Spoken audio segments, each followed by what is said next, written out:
దేవునికి సన్నిధిలో మనం ఎప్పుడైతే దేవునికి అవకాశము మనము ఇస్తామో ఆయన మాట్లాడడానికి మనం నేర్చుకుంటాం. బైబిల్ చదవటం అంటే ఏంటంటే దేవునికి మనం సమయం ఇస్తున్నాం. దేవా నువ్వు నాతో మాట్లాడాలి. ప్రార్థించడంటే మనము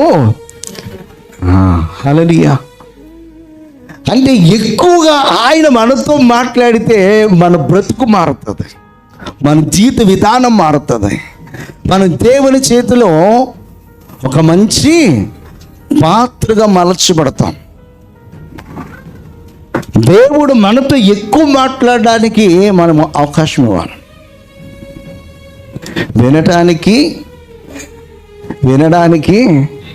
వేగిరపడాలి, మాట్లాడడానికి హల్లెలూయా మాట్లాడడానికి నిదానించాలి. ఆయన ఏం మాట్లాడతాడని చెప్పేసి మనము వేగిరపడాలి. ఎక్కువ సమయము మనము ఆయన సన్నిధిలో కనిపెడుతూ ఉండాలన్నమాట. దేవుడు ఏం మాట్లాడతాడు